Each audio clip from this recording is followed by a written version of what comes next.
Welcome to the FSF Popcast live show. Hello, kids and cadets. Welcome to the FSF Popcast live show. Look at you with the admin powers adding yourself to the screen like that. Look at me go. Look at you go. Well, we're hoping to have a little bit of fun with you guys.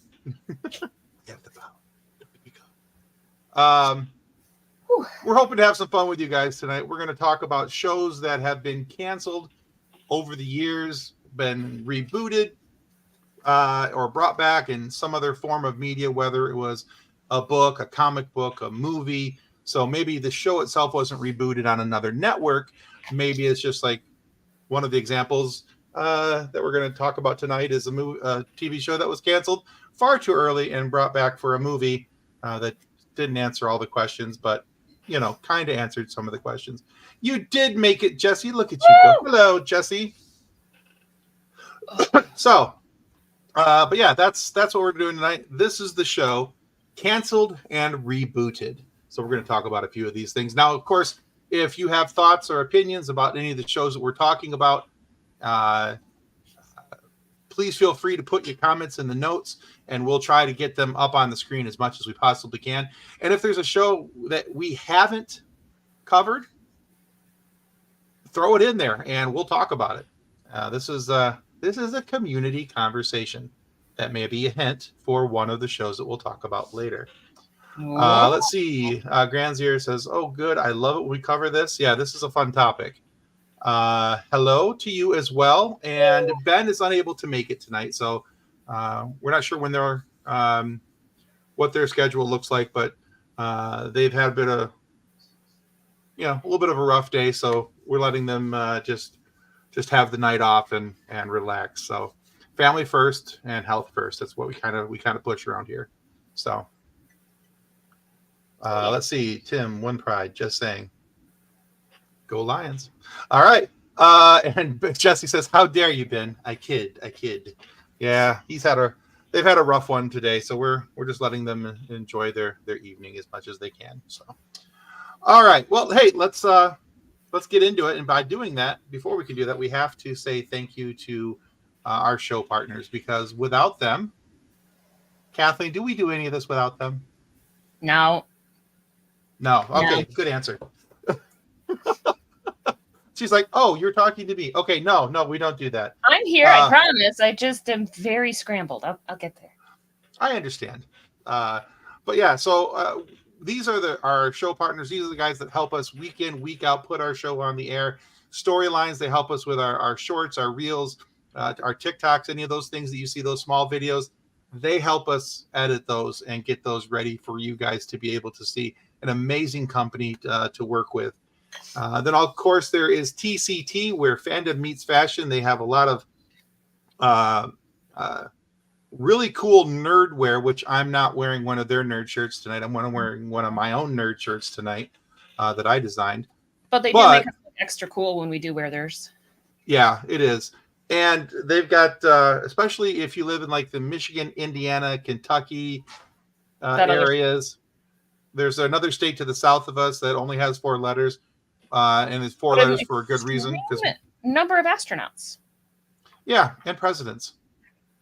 Because everybody's trying to get the heck out of that state. Anyway, but yeah, they've got some really cool localized stuff. But like I said, I'm wearing one of my own shirts today. This is Ric Flair and Wu-Tang combined for Wu-Tang. Anyway, and if you're, Wu-Tang is for the kids, everyone. And then Level Up Sabers, of course, because they're the only lightsaber out there that's guaranteed to be better than a stick. And yeah. Let's see. John says, "It's nice to see the pretty one on screen again." Not you, Tim. Rude. Sorry, I'm over here with the... Wait, okay, so Tim's shirt, your Wu-Tang joke, is literally a joke that is older than me. Mm-hmm. I'm like, I had to look it up. Yeah, 1991. Wu-Tang is for the kids. Wu-Tang. It's only a year older than me. That's not terrible. Yeah. Let's see. Crusher says, "I may have to hit them up because it gets hard doing everything for the pockets." It does.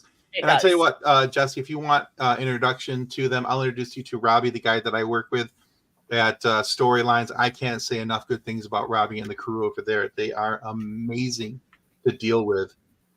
But yeah, and it does. Editing is remarkably difficult work sometimes, John says. It is. And fortunately, he has me now. Yes, he has his own little apprentice. Yeah. I've been learning in the hard stuffs. Are you the editing acolyte? I am an editing acolyte. I'm actually getting to a point where I feel confident and comfortable in doing some of the things that John used to be able to. I was like, oh, I can't do that. Only John can do that. You're still fuzzy. I know. I'm just going with it at this point. We're going to pretend that this is the internet in the early 90s, and Kathleen is in interesting crap quality. Tim is not wearing a cap today. This is true. I am not wearing a cap today. His hair looks fantastic. Well, thank you for not even trying. This was literally me going and walking away. So, that 4-letter state has a city that literally has gone to the dog pound. You're not wrong. I am the editing sidekick. I am okay with this. And Jesse says, very true, John. She does it all. She is the one-handed bandit over there, the one-man band, the one-man show. I don't know exactly what I'm going for here, but I think Jesse understands, and that's all I really care about at this point. All right, let's get into it here. So first off, I decided that these are in no particular order after the first one. The first one I put in was because this is the one that still bugs me to this day. And I think of any time any nerd says, oh, a show that was canceled far too early. Kathleen, what show was canceled far too early and then made into a movie? Firefly. Bingo. There we go. Yeah. Nobody knows what you're talking about, Tim. That's why it's provocative. Trumbull. No, that is not something about Mary hairstyle. Absolutely not. No. I should not have done the comment and then taken a drink. You did that in opposite order. That's fantastic. Ow, that hurt my nose. But yeah. Fury. So Firefly is a show, is a Joss Whedon show. And so as much as Joss Whedon may be a tool bag of wrenches in this sack of human life, he is a genius in some respects. I mean, the show, personally, he may be a jerk, but show-wise, the man's a genius. Firefly is genius work. And Fox, being Fox, was like, this show's not good enough. We're going to cancel it after 14. And they came back, was it 2 years later, and made Serenity. And although Serenity does help kind of close out the story, you can see in both the TV show and the movie that there's plenty of time in other places and spaces for Firefly to where it could have continued. Hey, look at you blinking into HD like that.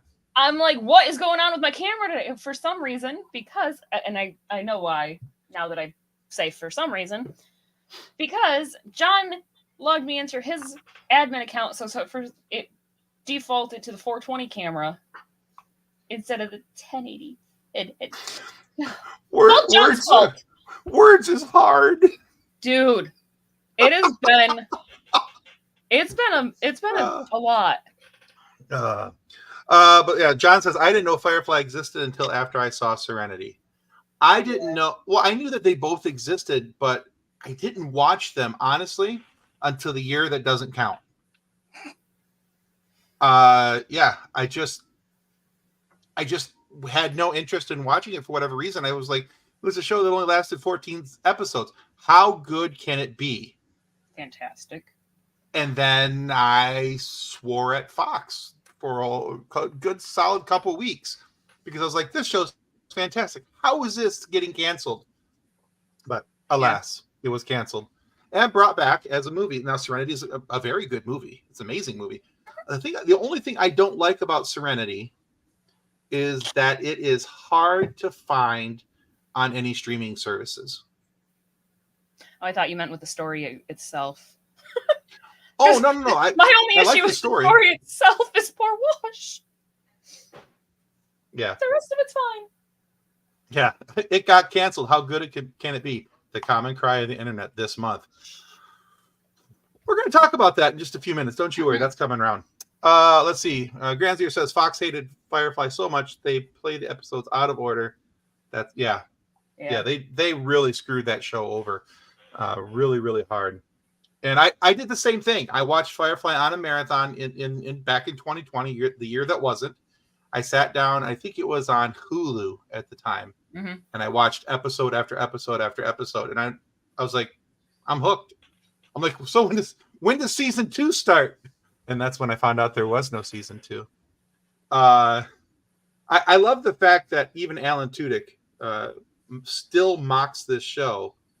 Not the show itself, but the fact that it got canceled. Somebody was talking about having just discovered Firefly on Threads the other day, and he's like, wait till they find out about season 2. Right? Yeah. And I mean, even in Con Man, they that's genius. joke about it. Yeah, if you guys haven't seen the series Con Man, starring Alan Tudyk and Nathan Fillion, and there's guest spots in. Yeah, there's guest spots from all the people in Firefly are actually in that show. It's amazing. Yeah, I relate to Felicia Day's character in that show way too much.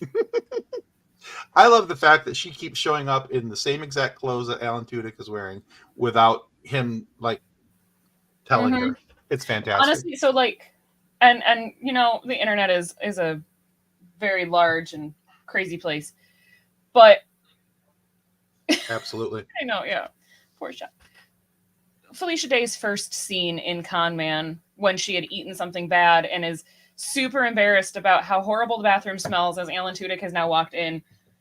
I, in that moment, did yep, I understand her. I love this. This girl's got tummy problems, okay? Jesse, it's forgivable, but we do know you need to fix this. Yes. No spoilers for Firefly. And I do, oh my God, I love it. That was one of my favorite things ever in Castle. I'm dressed like a space cowboy. Yeah. That's just, Castle's such a good show, too. Oh. There's a show that got canceled but didn't get brought back, but that's an amazing show. Well, and it also it jumped the shark as well. Oh, quite a bit the last season or two. I mean, I don't want to speculate as to what was going on. There's rumors of this character having a problem with that character and yada yada yada. And I don't want to get into any of that because I wasn't there. I don't know.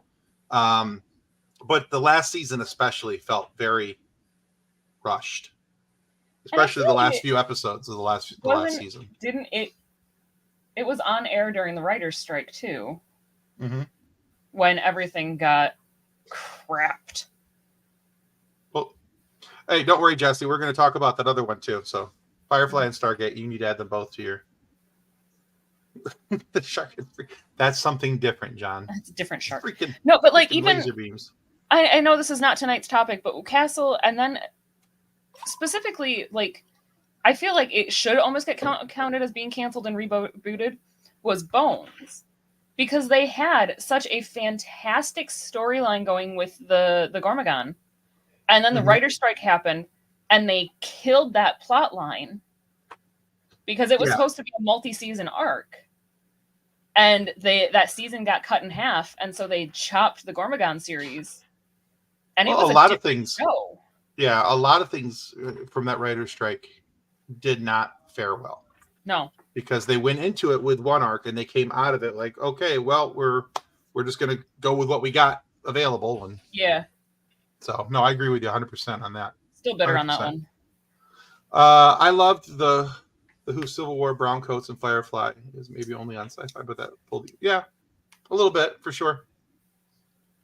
All right, let's move on to our next one. This is, like I said, from here on out, there's no particular order or rhyme or reason. As it was just like I was going through and going, oh yeah, that one should be on the list. Yeah. So, and as a matter of fact, I forget which one's next. So, I'm glad you have a list.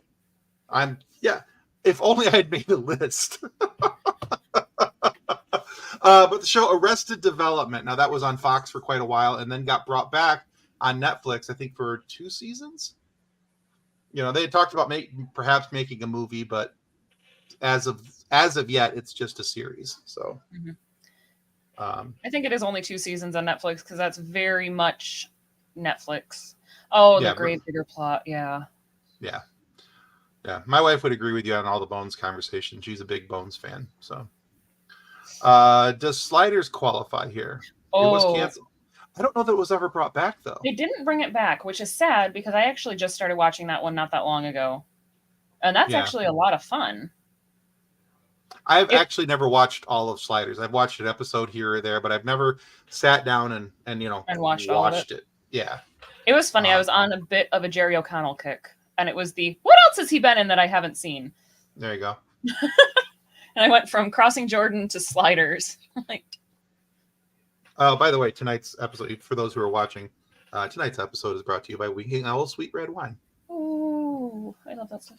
So I actually currently do not have alcohol because I was doing I ate the foods and then it was do I need to take the medications that make me feel like I'm not going to be sick? Understood. Yeah. Never seen Arrested Development ran in the 90s, right? Well, John answered that real quick. Arrested Development is from the early 2000s, not the late 1900s. Why do you got to word it like that, John? The early 2000s and the late 1900s are practically the same thing, though. Yeah, especially though for TV shows and music, those eras just kind of blend right together. Especially about the 1998 to 2002, that 4-year span just like it's one big. It's so weird too when you look back at it now and you're like, wait, what? We were wearing what and listening to what? I mean, I wasn't because I was a child. But Jerry O'Connell can't remember My Secret Identity. I don't remember that either. Let's see. I know Bones like I know Beverly Crusher. Huge fan. There you go. My favorite thing about Bones was that it was on during dinner, and we would sit in the living room, and then I'd want to watch Bones, and then my brother would get really disgusted and not want to watch it because we were eating. Grandview says Sliders got canceled by Fox, but then brought back for a season 2. Okay. So canceled and brought back. The problem with the bring back of Arrested Development was that we're like 5 years in the future. Michael Cera, who plays George Michael, is no longer the young man in the show. He's now verging on the adult. He looks completely different. The acting is different for a couple of different characters. And it's still funny, but it's not like something changed in the writer's room from the original 4 or 5 seasons to the 2 when it brought back to Netflix. A good show. I strongly recommend watching it. But if you watch the seasons in order, you will notice that there's a pretty good size shift from when it goes from Fox to Netflix. Yeah. On how the show was written. So, but yeah. Which is actually also very much a Netflix issue. Oh, sure. Yeah. Probably not on your list because it's not in your alleyway. But when Netflix brought back Gilmore Girls for the last... I almost added that to the list, honestly. Or The Year in a Life. That's a totally different show than the original Gilmore Girls. I've actually heard that before because my daughter used to watch Gilmore Girls. But that's... But I almost added that one to the list. I didn't do it.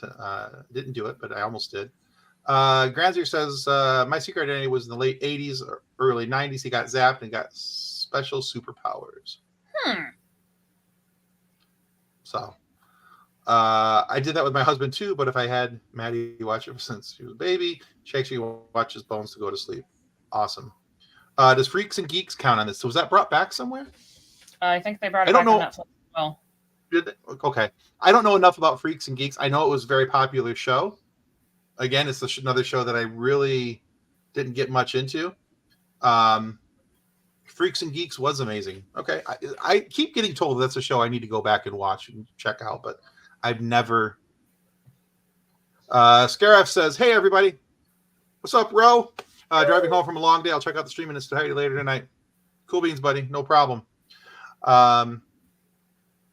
Stranger Things is maybe the prequel to Freaks and Geeks. I could see that. I don't know enough about Freaks and Geeks, but if you guys say it is, I'm going to go with it. Yeah, what Jesse says, bro. Right there. Drive safely. Do that. Do the thing. Okay, moving on. Brooklyn Nine-Nine is another one that was Gosh, I love originally that show. another Fox show. Cool. That Fox kicked to the curb. Cool. Sorry, love that's been our latest binge watch. And You know oh gosh. The funny thing to me about Brooklyn Nine-Nine, Jess never said she got into it. The thing is, I never got into it at first either. No. And I was like, I don't know, this show's just okay. And then I find myself sitting there watching episode after episode after episode and going, how can individuals be this dumb? And then you just keep watching for something else ridiculously stupid to happen, and then you laugh your butt off about it. And Cheddar the Corgi. Yeah. So I had started watching it as an insomnia watch. So then it was well, I can put this on because I'm going to fall asleep during it anyway. Well, then John would wake up and then start watching it because he realized, oh, wait, no, this show is hilarious. So then he asked me not to turn it on in the middle of the night. Cool. Because he would wake up and then stay awake so he could watch more of it. But it is one of those shows that, like, even after I don't think I've been conscious through every episode of it yet, but I'm still going to watch it 100 times. It's one of those things where I don't know that I've actually ever sat down going, I'm going to watch Brooklyn Nine-Nine today. Right. But every time it's on, I'm like, well, hold on, let me get a snack and a drink. I'll be right there. I have nothing against the show. It's fantastic. And like last night, John started. Again, right there. I know. Absolutely. John started Brooklyn Nine-Nine last night, and I'm like, well, crap, I love this episode. I have to stay awake for it now. Because it's the episode when they're trying to get back from San Francisco for the commissioner's interview, and the flights are canceled, and then they rent the RV, and then the RV explodes. I love the one where the Eric Roberts was on like 3 or 4 episodes as a guest arc, and he was like the big bad guy, and Sandberg's character has a chance to arrest him like 3 or 4 times, and each time Eric Roberts talks him out of arresting him because he's not the bad guy. It's just funny to me. And honestly, like Terry Crews is he's just a giant puppy of a human being. And I love him. Like, especially after I found out that he is also a big D&D fan. Yeah. I'm like, I love this man. He cracks me up, and his character in Brooklyn Nine-Nine is adorable. Plus, I believe he's from the Flint, Michigan area. I think so. Yeah. The other fun fact for those of you playing the home game, Flint's over here. Yes. So anyway. In the part that goes into your armpit. Anyway. Well, it's the armpit. I mean, it's the armpit because it's gross. But like, if you're cold and you put your hands like this, where Flint is where right in your armpit. Superstar. Anyway, the other thing I was going to say about Brooklyn Nine-Nine is I found out way later than I would like to admit is that Stephanie Beatriz, who is Rosa, is also the voice of Mirabelle in Encanto. Oh. Like, going from Rosa to Mirabelle was just impressive. Yeah, she actually has a very soft voice. She does. And she gruffs it up. So she gruffs it up for Brooklyn Nine-Nine. So there's like one episode where she's undercover, or maybe it was after they got arrested, and she's trying to pretend that.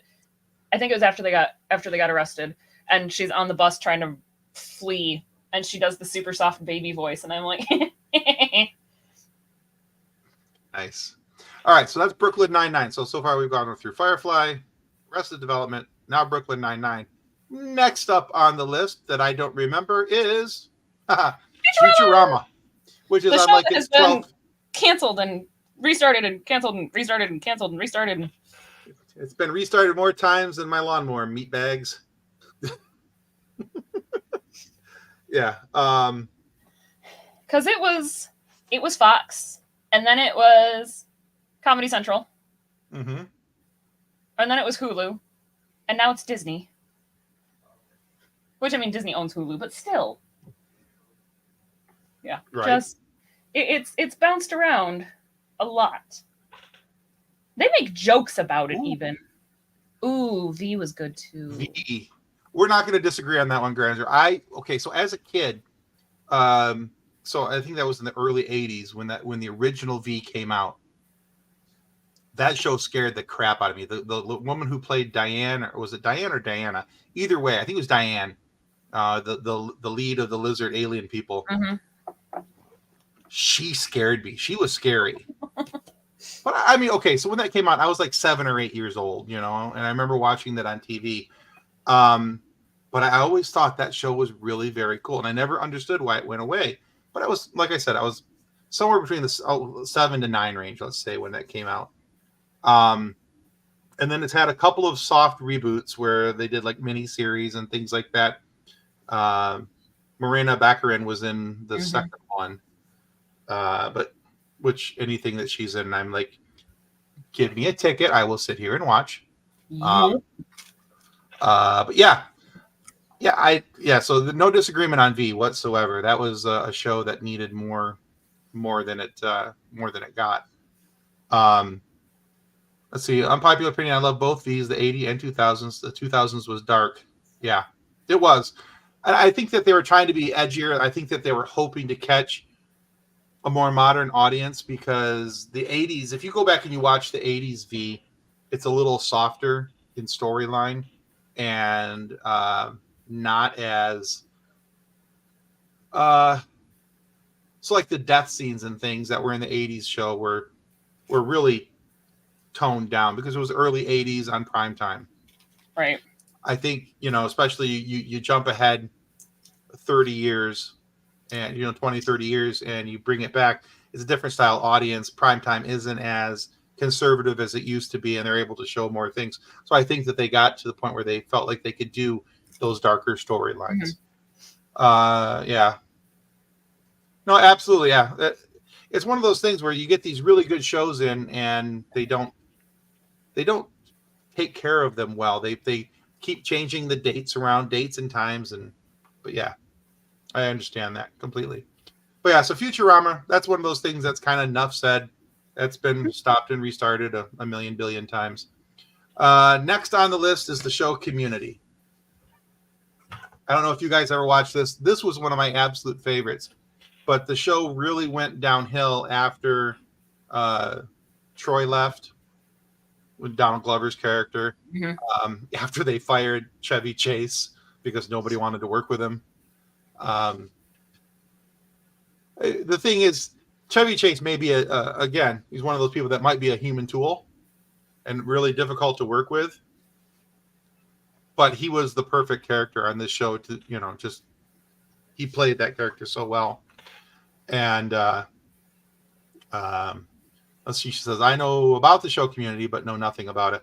Yeah, it's all about I'm circling my mouse over the screen, realizing you guys can't see where my mouse is moving, so it doesn't really matter. But the gentleman in the front right, he loses his lawyer license and he's got to go back to school to try and regain it, and he thinks that he can go through it easily, and but yeah, he can't. He's got to actually work his way through it, and so it's kind of interesting, how he tries to slide through and skip through it, because that's what he's done all his life. But yeah, it's really funny. The cast of characters was really well. Troy and Abed were probably my two favorite when they had those two together. But like I said, once Donald Glover left the show and Troy's character was no more, Abed was still there, but there wasn't the juxtaposition of those two characters being able to bounce off one another. And they tried bringing other characters in. They brought in another old guy to replace Chevy Chase, but it was a different style of character, and it really just didn't work. But let's see. I remember I never got Chevy Chase's humorous comedy style. But this is going back to this. So I never really cared for him on SNL, but there are a few movies of his to this day that even outside of National Lampoons, that are some of my favorite movies of all time. Yeah. Sorry, European Vacation is one of the funniest movies I've ever seen. Oh, for sure. Yeah. But I mean, you put on like Spies Like Us, Three Amigos, and the thing is, I don't need Chevy Chase to carry the movie for those. He's got some great one-liners. I do love the movie Fletch. Fletch Lives is at best, but yeah. So Chevy Chase is one of those guys that You either love him, hate him, or you go, well, at least he's not ruining the show. So, but yeah, so that's Funny Farm. Not Funny Farm. Funny Farm. Oh, that was another one of those. That's Community, and yeah, so check that out. That was originally on. I want to say it was on NBC and got picked up. I don't remember who picked it up. I think it was actually Yahoo. Yahoo was trying to start a Virgin television thing, and they released a couple things, and it just didn't. It was rough. So anyway, that's Community. Next, Stargate SG-1. She's like, yeah, it happened. I'm sorry, I've seen like 8 episodes of that show. Well, you're not too far ahead of me. Or behind me, I should say. Behind me. I watched a few episodes ahead. Now, for a while, we were doing a Stargate SG-1 review and recap. And we're hoping that at some point we'll be able to get back to it. But with everybody's life over the last few months, life has been lifing at an unbelievable life pace. That's a lot of life. So we feel good when we're able to get on here, do a live show without anybody crying into the camera, and get our interviews out on Friday. Early. It could happen. We got 29 minutes of this sucker left. It could still happen. Jesse says, there it is. That's exactly MacGyver in space, basically. Mm-hmm. I was very skeptical of the show when I first sat down to watch it, but I really grew to enjoy Richard Dean Anderson because in the movie, his character is played by Kurt Russell, and I liked the way that Kurt Russell played it. And then episode 1 of Stargate is a very large departure from the Kurt Russell way of playing it. And Stargate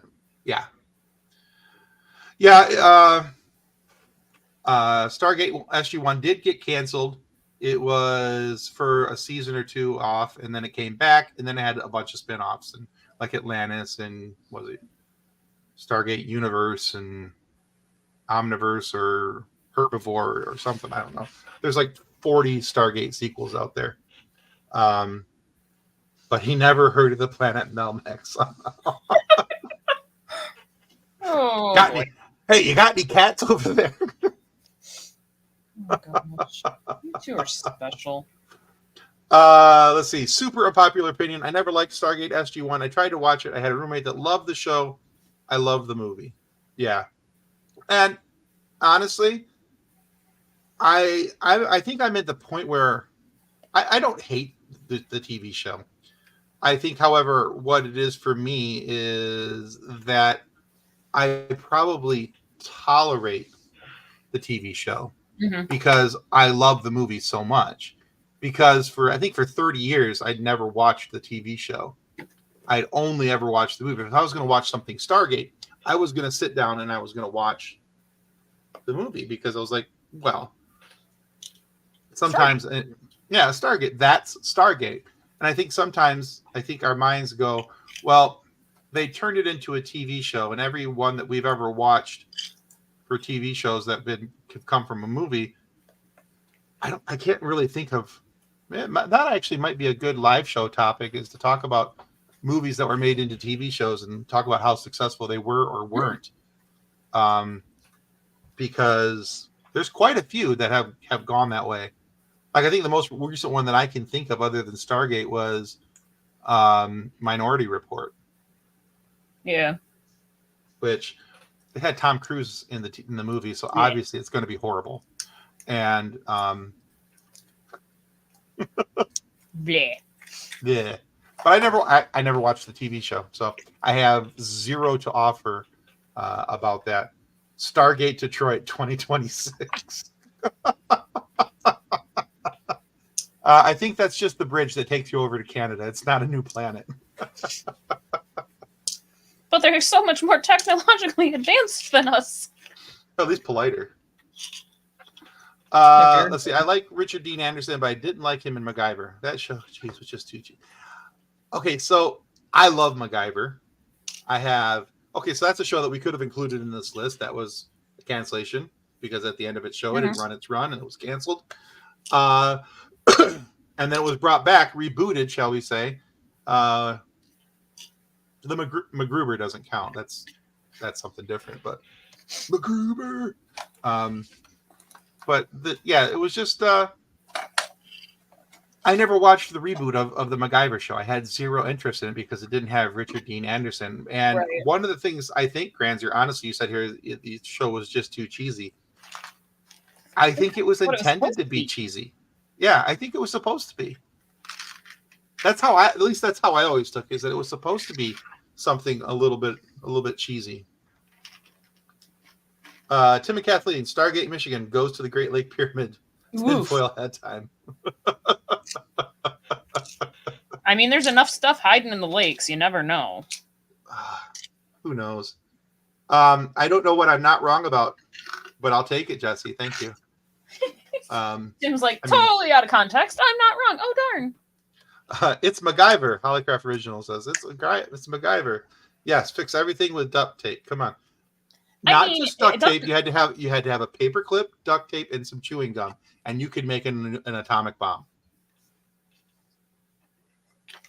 At least according to MacGyver. What kind of gum? Does it have to be a specific kind of gum? Well, I mean, if you're doing it right, obviously it's going to be like Hubba Bubba or something. I was not wrong about Tom Cruise. There we go. It could be the Fruit Stripes gum that has flavor for a whole 2 seconds. Ooh, 2 seconds. You are giving it about a second and a half too much credit. That gum has just enough flavor so that it touches your tongue and you go, yeah, I think that was supposed to be cherry, and gone. It's so good for just a second. Yeah. You're not wrong, John, that I'm not used to hearing that I'm not wrong. He lives with 2 women. Of course, he's never told me not wrong. I mean, you'll know more. You know all about that too, John, because I'm pretty sure your small barbarian there keeps you in line. So. And his mother. Oh, you got one more than I do. See, anyway. It's not just his wife and his child. Throw your mom into the mix too, Tim. I love you, Mom. Okay, next topic. All love Juanita.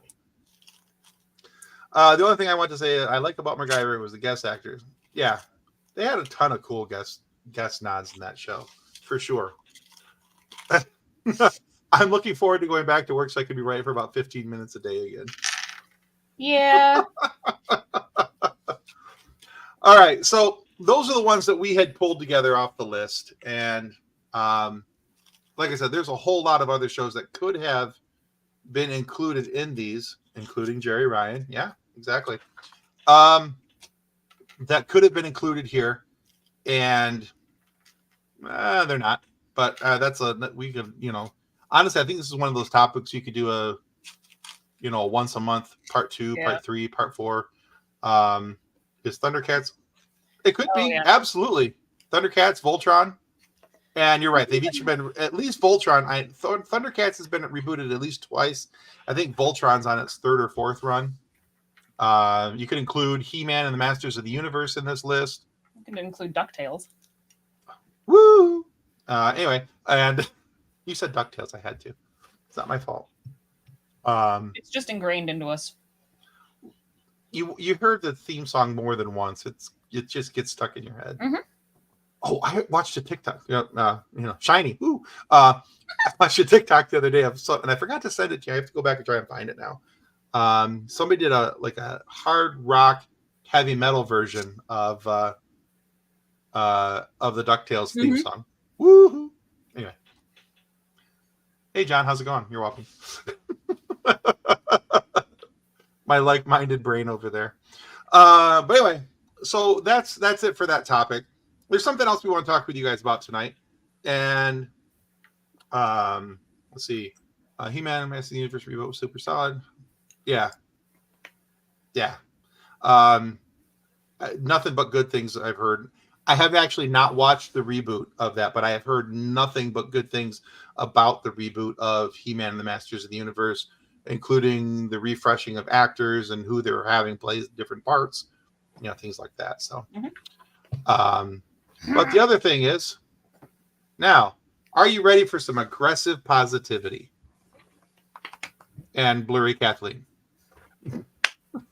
you had it golden for like 40 minutes, and then it was like screw this, I'm taking my ball, I'm going home. I moved, and it's like, no, you don't matter anymore. Granthea says you both really love. The thing is, I want to watch it. See, Kathleen, it's Windows. So yeah, and it's the camera you bought. So yes, we are focusing on aggressive positivity on the show. Now, one of the ways why so aggressive? By aggressive positivity, because people suck. That was not aggressive positivity. No, I am positive that people suck. Oh, okay, my bad. But yeah, so one of the things is we've been noticing is that anytime somebody puts out comments about anything about any fandom lately, there's not one, not two, not three, a whole slew of people who are ready to say really mean, hurtful, negative things about that. Let's put a smile on that face. Absolutely. And so one of the things we've been doing, so on Fridays we have the FSF Popcast, and Fridays and Mondays for our live shows and our interviews. Now, once a month we have the FSF Popcast RPG, the logo you see on the other side of our, and we try to be positive and have fun in that. But one of the things where we're really expressing this aggressive positivity, can you say, is in our sidebars. Now, every Wednesday morning, or Thursday morning, rather, every Thursday morning we release a new sidebar, and we've done 5 of these so far. We'll have our 6th one coming up this week. The first one was, does Disney understand Star Wars? And what the intent of these is to go in and kind of take some of these topics and blow them up a little bit, because conversations that are hard to have on the internet without somebody, Disney sucks, Disney's this, Disney's that, all these different things, denigrating the things that other people love and care for. So that was our first one. And then we went through, did Disney cancel the Chosen One prophecy because of the show The Acolyte? People had all kinds of things to say about that. Fortunately, they were inaccurate in what they said about Disney canceling it. And John did a really nice job of explaining how the Chosen One prophecy still carries on with Anakin Skywalker. The next one after that was Star Wars is for everyone.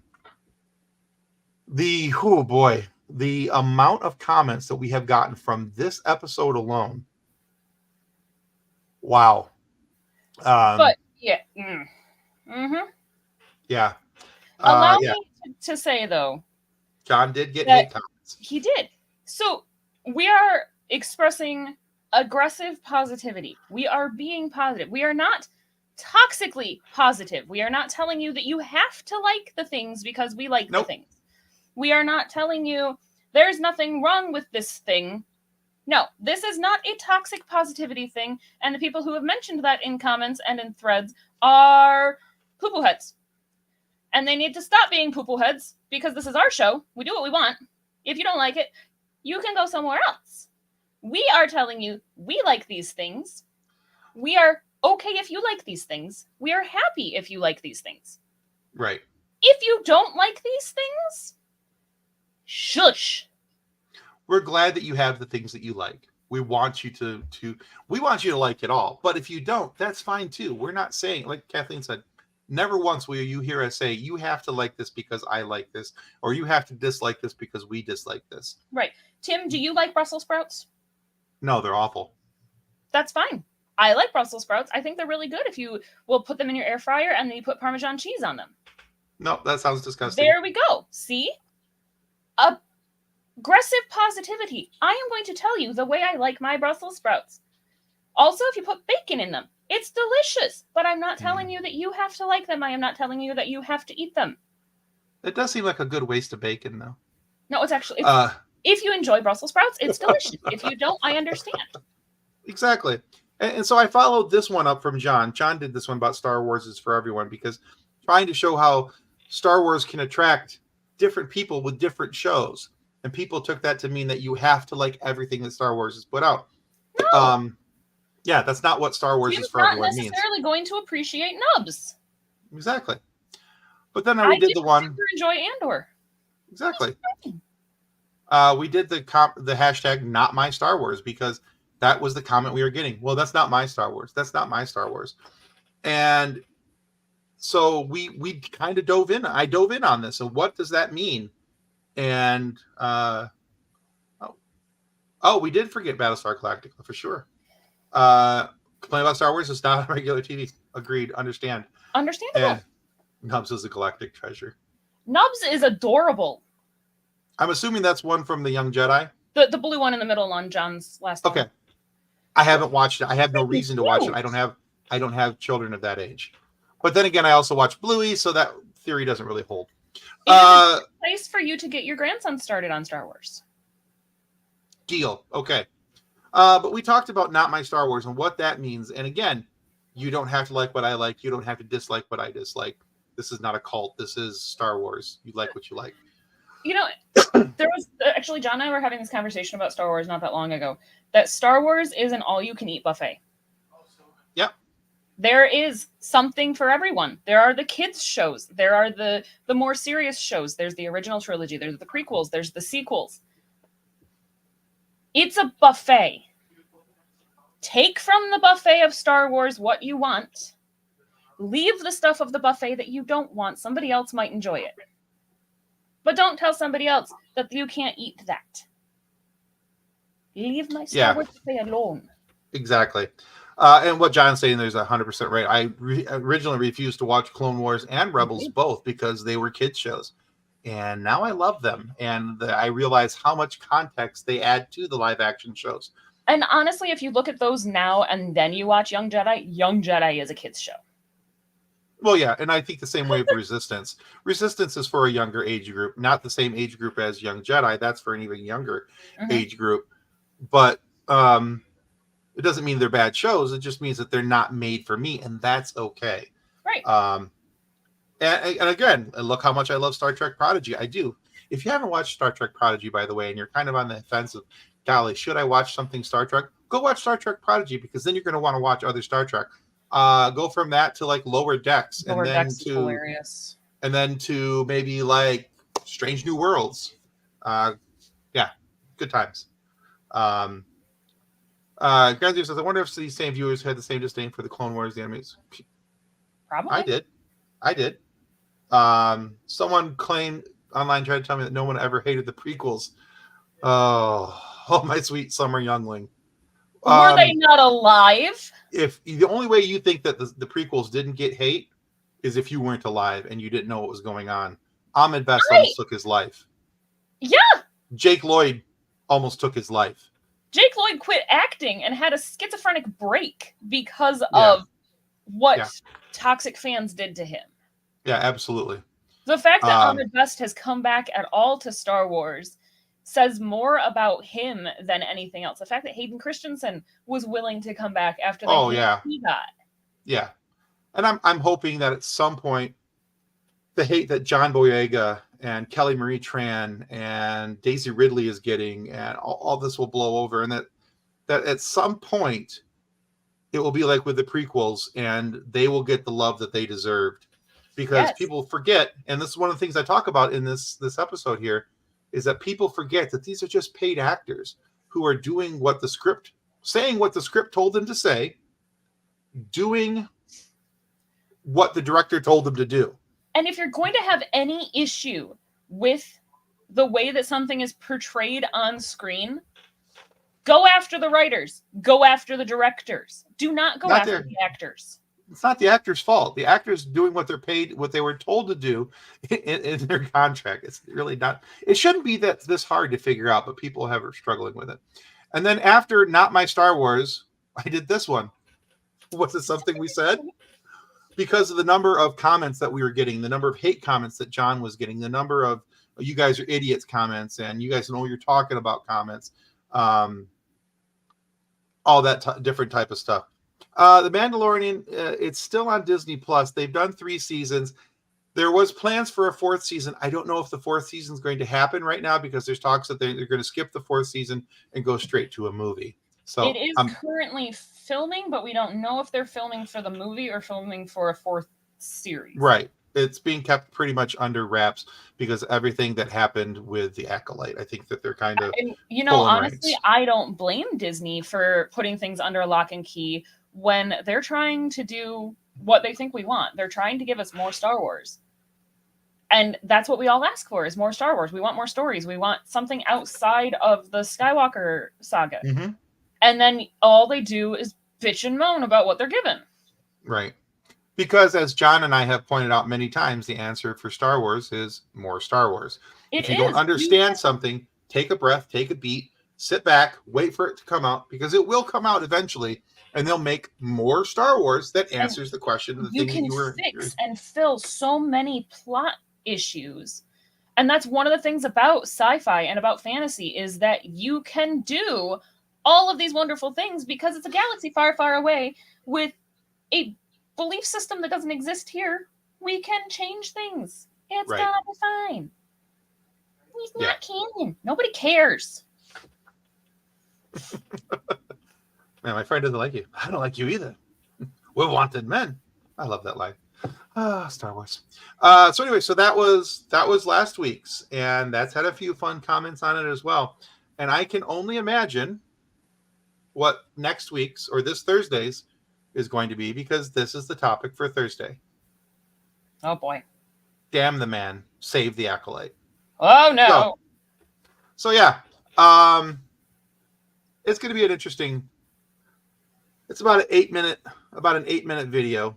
And we go and we talk about the things about the Acolyte, the reasons why the Acolyte needs a season 2 or longer. This is all I'm going to say. If you don't like the Acolyte, that's fine. But you leave it on the buffet for the rest of us. Yeah, stop crapping on everybody else. I'm so tired of the. I got called a beta male simp because I liked the Acolyte. Yep. Because I didn't have a problem with the fact that this was a show whose leads didn't look anything like me, and I was okay with that.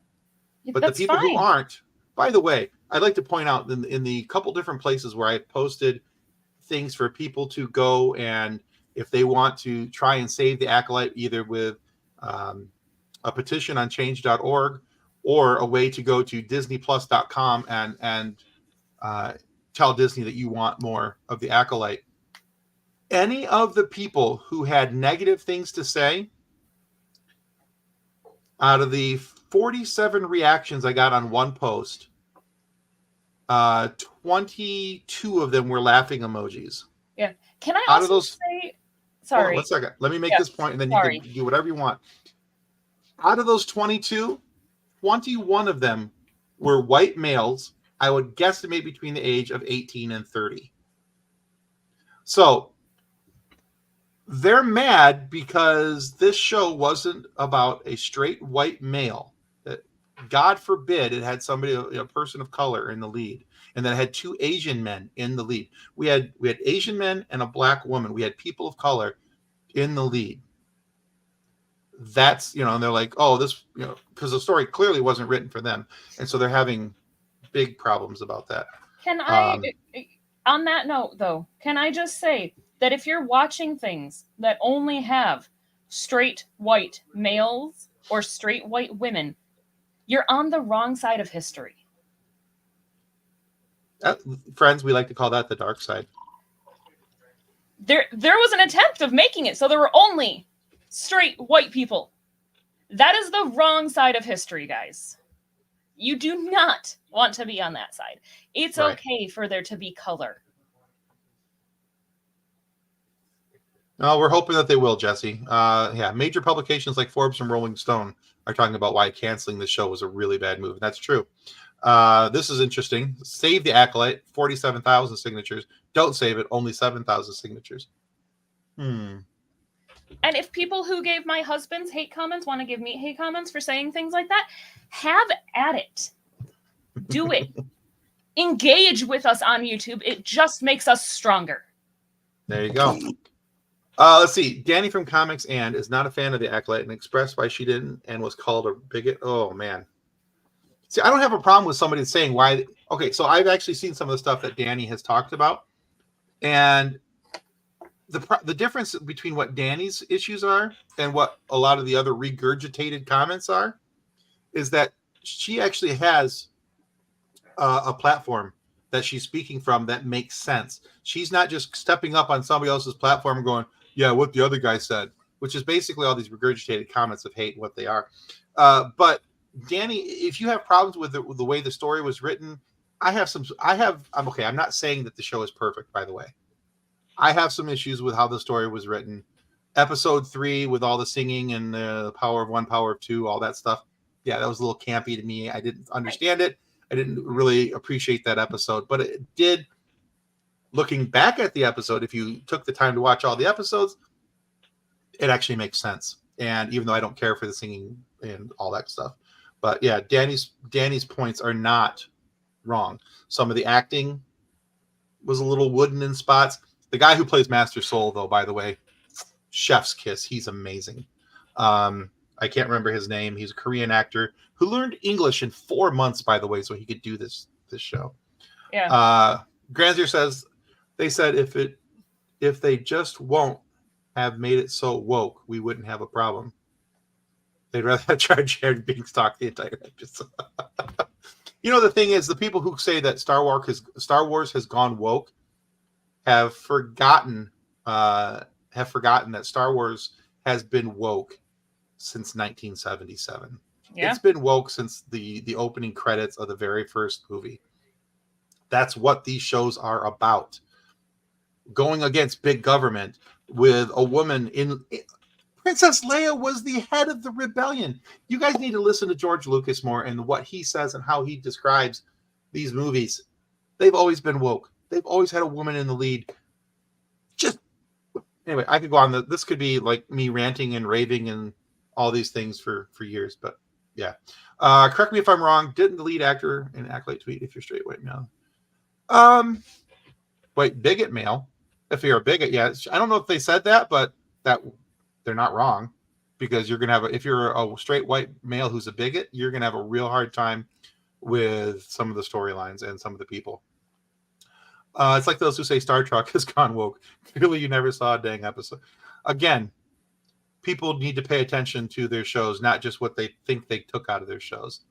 But that's going to come out on Thursday morning. And like I said, it's about an 8-minute episode. And John's working on that edit right now. So, or I think he started working on that edit. But anyway, it'll be out Thursday. Tomorrow. Yeah. Either way, we'll have it ready for you guys on Thursday. But sorry if I'm not like super engaged at the moment. My computer screen has gone completely black and said that there is no HDMI signal. But it's still. Well, I can see you. I can see you just fine. It's just I have no screen now. This is weird. Let's see. I think that was about Star Wars that was missed. Yeah,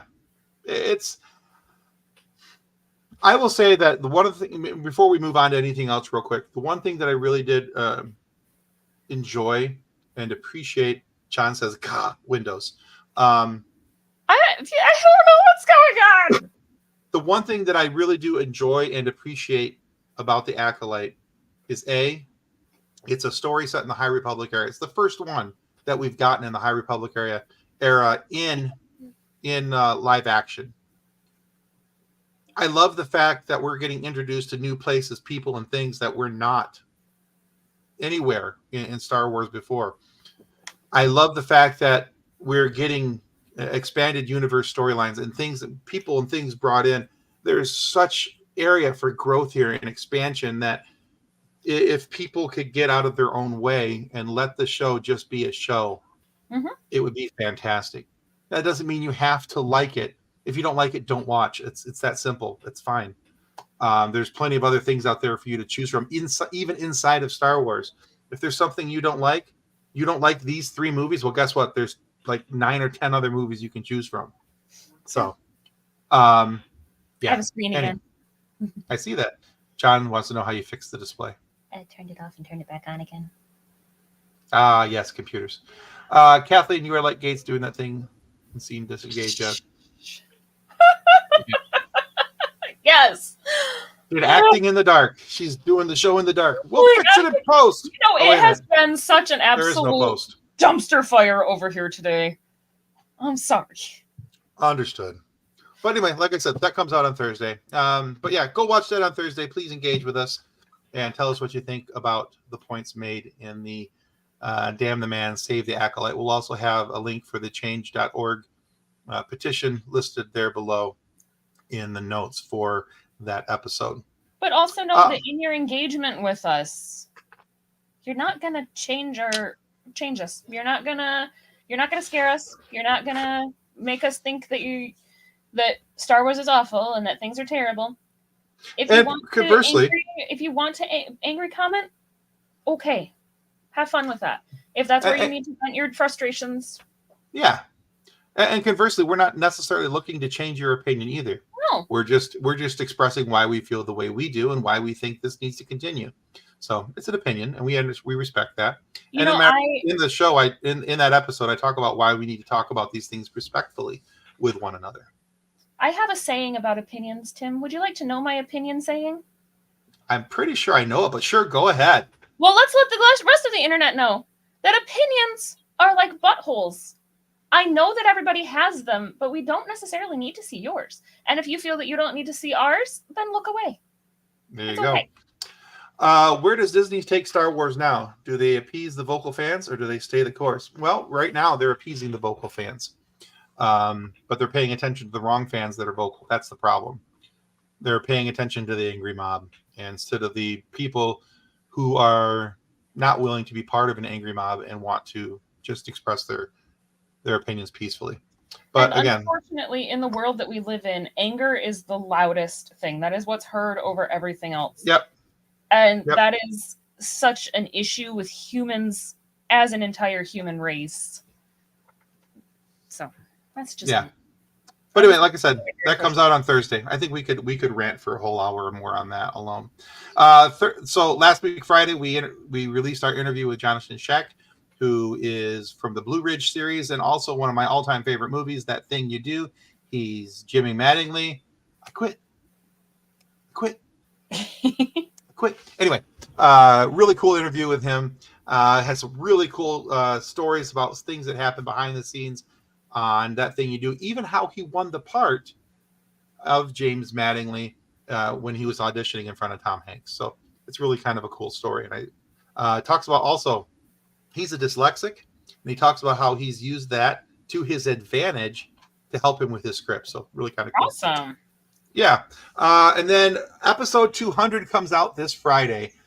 And this is one of the coolest interviews I've been able to be part of in quite a while.